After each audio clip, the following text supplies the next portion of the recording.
ஏ என்பவர் ஒரு வேலையை 24 நாட்களில் முடிக்கிறார். பி என்பவர் ஏயை விட 50% கூடுதல் திறன் கொண்டவர் எனில் பி அந்த வேலையை முடிக்க ஆகும் காலம் என்ன அப்படின்னு கேட்டிருக்காங்க.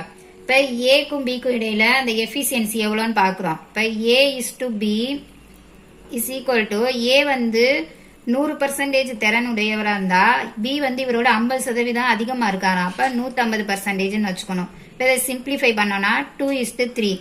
இது என்னன்னா ஏக்கும் பிக்கும் இடையில உள்ள அந்த எஃபிசியன்சி. இதே இவங்க எடுத்துக்கிற டைம் அப்படின்னு சொல்லி பார்த்தோம்னா ஏ இஸ் டு பி என்ன வரும், 3:2. இது டைம் டேக்கன் இவங்க 2 பேருக்கும். இப்ப ஏ ஒரு வேலையை 24 நாள்ல முடிக்கிறாருன்னு சொல்லியிருக்காங்க. இப்ப ஏ 24 days.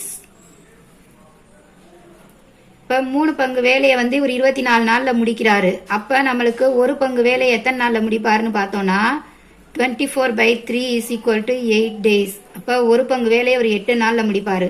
இப்ப நம்மளுக்கு பி அந்த வேலையை முடிக்க ஆகும் காலம் எவ்வளவுன்னு கேட்டிருக்காங்க. அவர் 2 பங்கு வேலை பண்றாரு. இப்ப 2x equal to 2 into 8 is equal to 16 days.